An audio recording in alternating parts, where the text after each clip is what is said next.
guys, Nick here. Welcome back to another Flash episode review. My thoughts on tonight's episode of Flash, the Season 2 finale titled The Race of His Life. And this episode, while I don't think it was as strong of a finale as first season's was, it was still emotional. It was still, like, the last, 15 minutes I thought were really well done. I really liked this episode a lot. It definitely wrapped things up in a pretty good way. Definitely left me wanting a whole lot more. Just to get things started.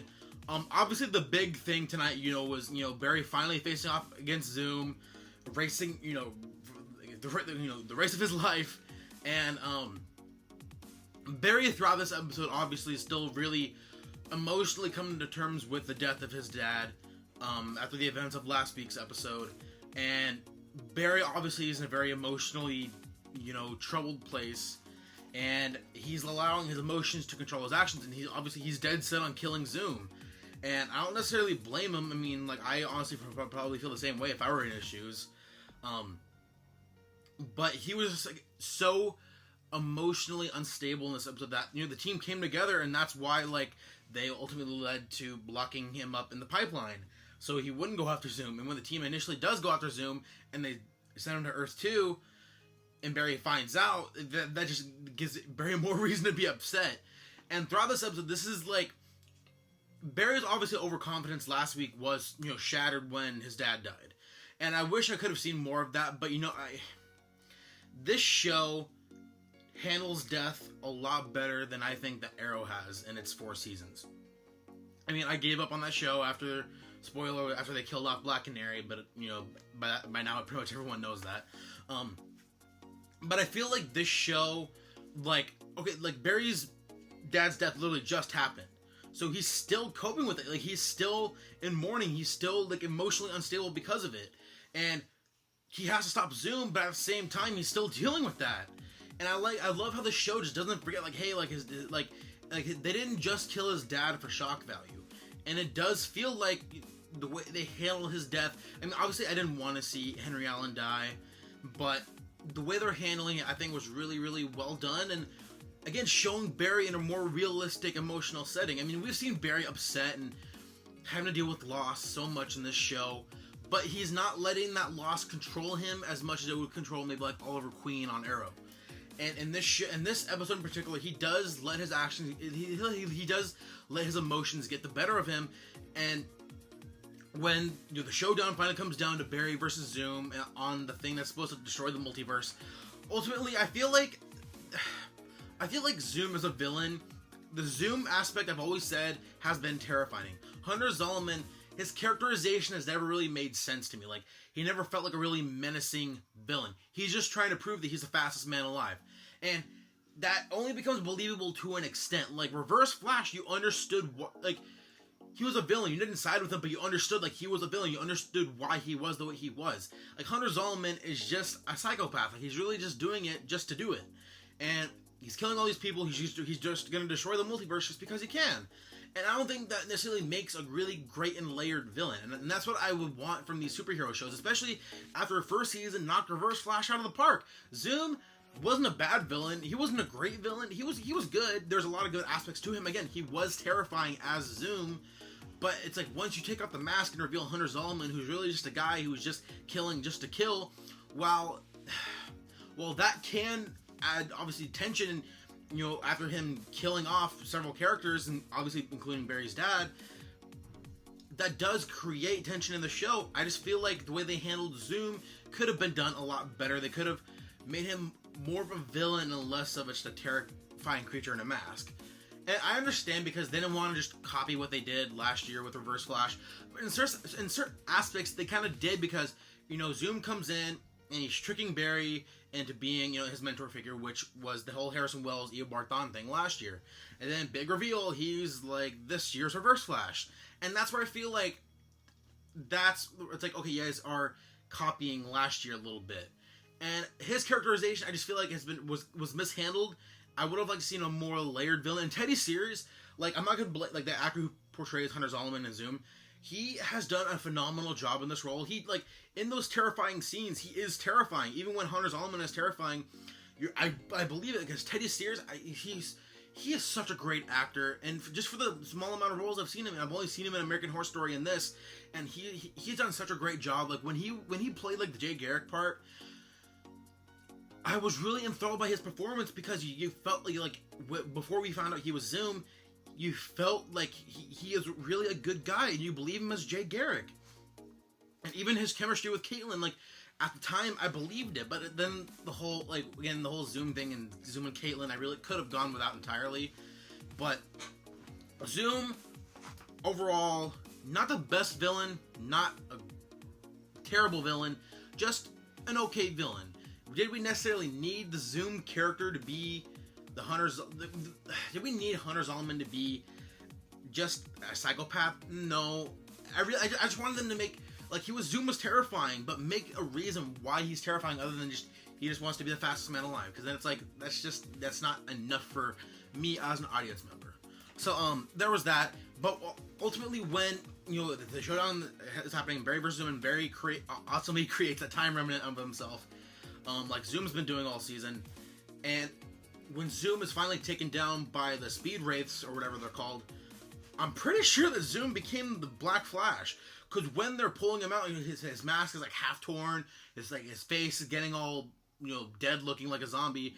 And then the Zoom logo changes to, like, with the red outline, the white in the middle, much like Black Flash does in the comics. So I'm assuming that he does become Black Flash, because that is an aspect of the comics that I feel like I would really like to see.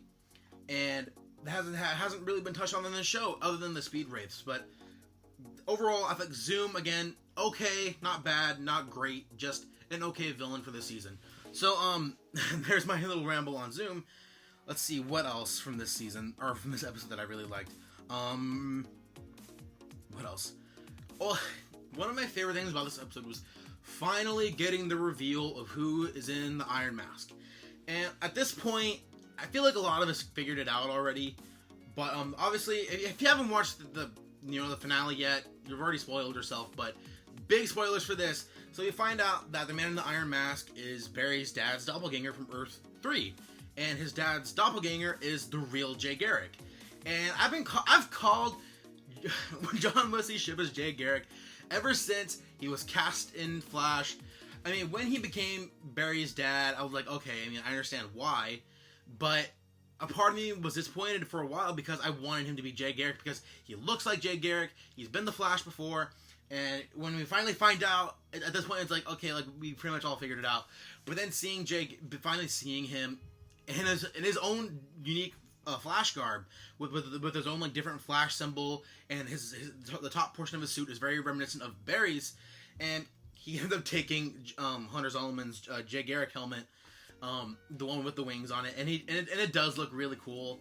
But I think it's interesting that they say he's from Earth 3. Because in the comics, Earth 3 is where, like, the villainous doppelgangers have come from in the past.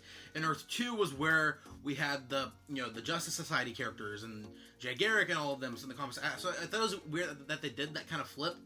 I really hope we see Jay Garrick more and be more of a mentor to Barry, especially since we know that he's his dad's doppelganger. And seeing Barry's reaction to finding out that his dad's doppelganger is the real Jay Garrick. And again, a great thing about how they handled Barry's reaction in this episode. As soon as he saw him, he backed him. He's like, I can't do this. Like, I wouldn't know what to do in that situation either. Like, if I were Barry. So when he was faced with the holy crap, like, my dad's doppelganger is a Flash. Like, for him, that's got to be really hitting. Obviously, he just lost his dad, and then he finds out that, like, his dad on another Earth is the Flash, and it's just like, it's so much for him at once. Obviously, Barry, people might say Barry was a little too emotional in this episode, but I believe it was very real. I understood where he was coming from, and I didn't think, we've seen so much of emotional Barry that I can understand why it might be frustrating for some people, especially when, by the end of this episode, when everything seems to be resolved, and Barry is having that conversation with Iris, and Iris is ready to get things going, and Barry is like, I'm really not in the place right now, I'm not worthy of this working right now. Like, you deserve better. You deserve a better version of me, essentially. And he's saying that, and that scene was so emotional because Iris has been the one character that's really come around for me, because much like Laurel Lance on Arrow, when Iris first came on the show, I didn't care for her all that much. I felt like they were just making her like another, like, I feel like at the time I was like, they're just making her another Laurel Lance. And this was back when I didn't care for either character. But now I love both characters. Iris West has been one of the biggest highlights of this season for me. And Candice Patton has done an amazing job.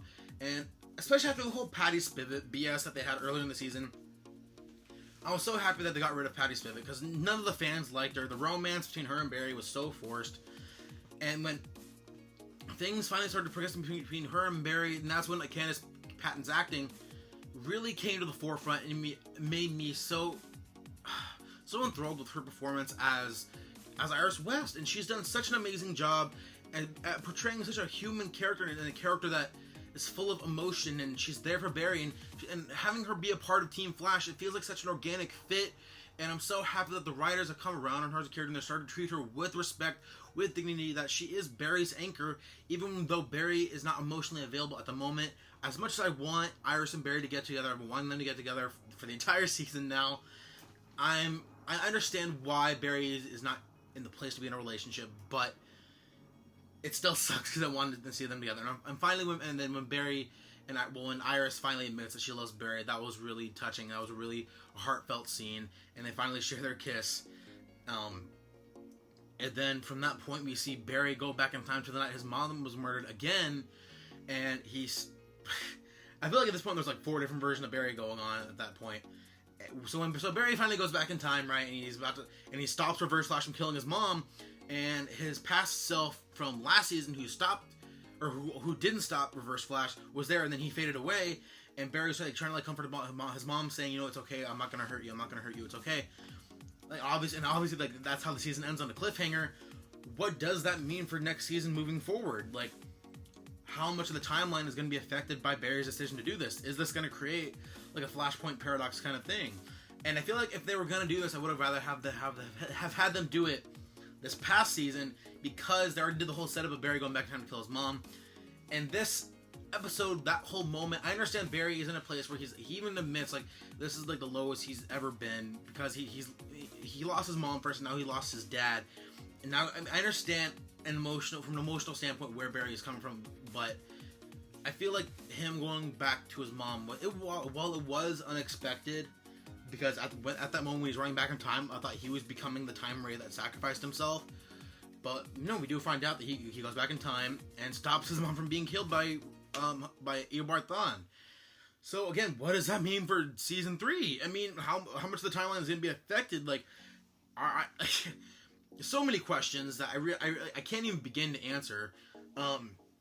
What's gonna happen with Barry and Iris? What's gonna happen with Wally? Like, one of the things I really wanted to see in this season finale was, you know, because Wally and Jesse were affected by the particle accelerator when Barry tried to get his speed back, and there's been no indication of them having speed, and especially now that Barry and Harrison Wells have gone back to Earth 2 with Earth 3 Jay Garrick. I'm curious, like, so is she even going to become Jesse Quick or what? Hopefully she does. I hope those characters come back, because having more females on Team Flash, I think is always a good thing.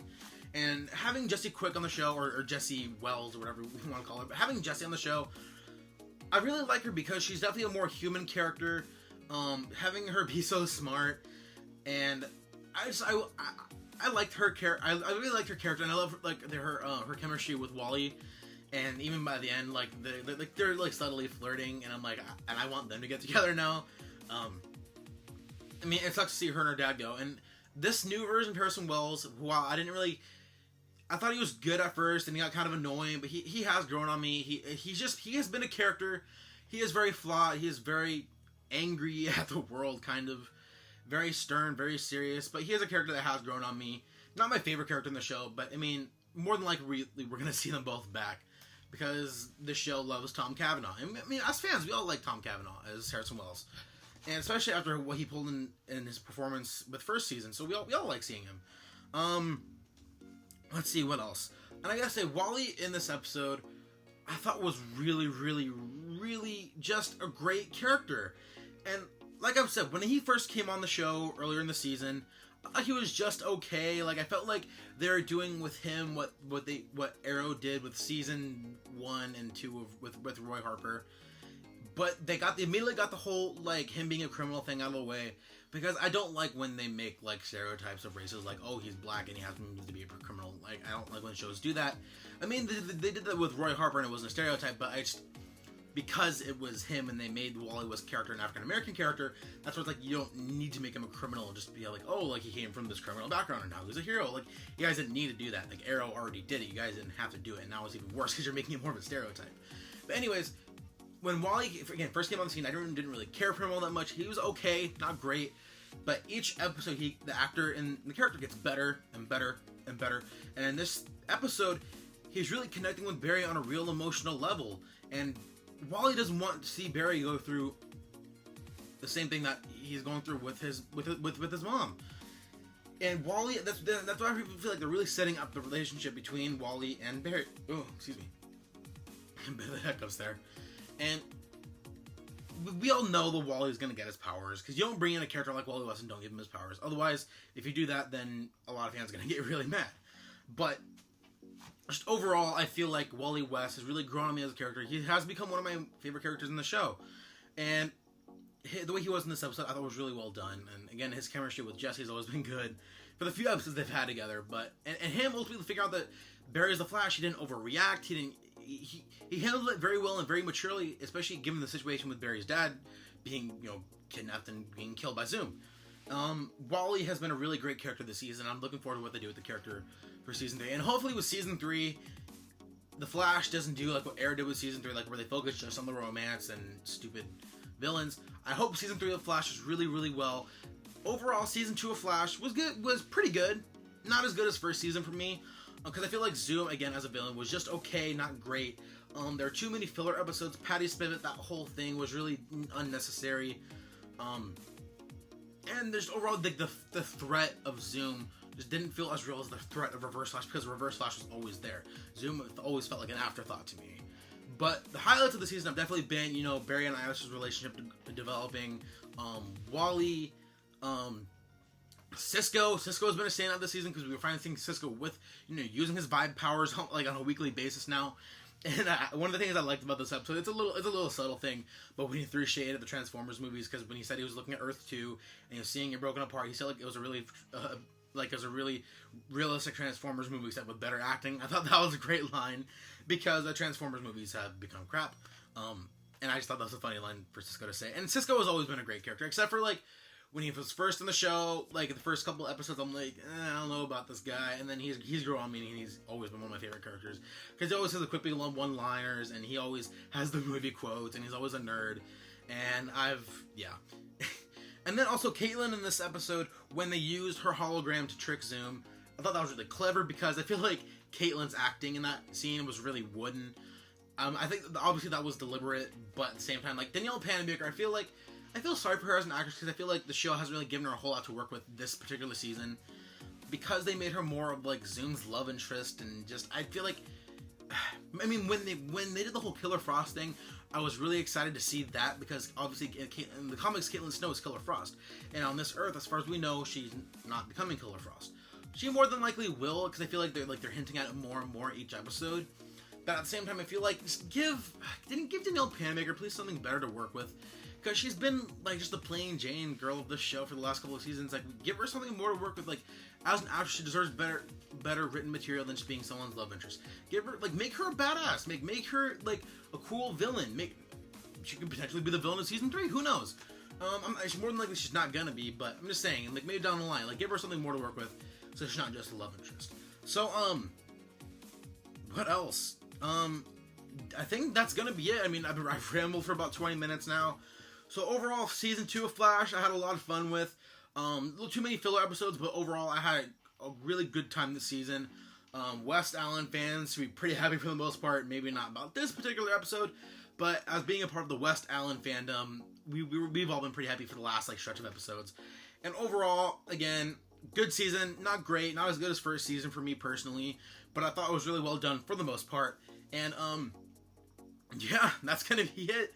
So until next season, guys, that's gonna be it from me. So if you guys like what you see here, hit subscribe below. I do put up content all the time. I don't know what I'm going to be doing for the summer now that all these new movies are already out, or the movies are coming out now. I'm going to be reviewing, I believe I'm going to be reviewing X-Men Apocalypse this weekend, if you guys want to check that review out. I've already reviewed Batman vs. Superman, Captain America Civil War, and more than likely I'm going to be doing a review of the Ultimate Edition cut of Batman vs.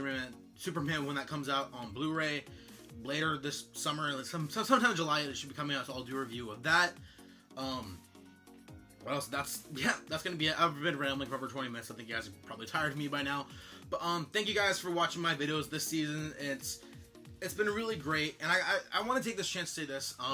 This YouTube channel was something that I started just because I wanted a chance to talk about the things that I love, because I am in my circle of friends, no one's really into the superhero stuff. And when this whole thing with me reviewing these shows week after week started, not too many people watch my stuff, and no one really commented on my videos, but I kept on doing it because it's something that I loved. And then this past year with Flash, I've experienced so much love, especially from the West Island fandom. And the Flash fans, no, you guys are all amazing. Thank you for continuously watching my videos and supporting them, and supporting my channel in general. You guys are so great, and thank you so much. And this is coming from a guy, like, I don't expect much from my videos. Like, I just ramble, and hopefully someone likes what I have to say. Not everyone does all the time, and that's fine. I mean, it's not like I don't expect anyone to take me seriously.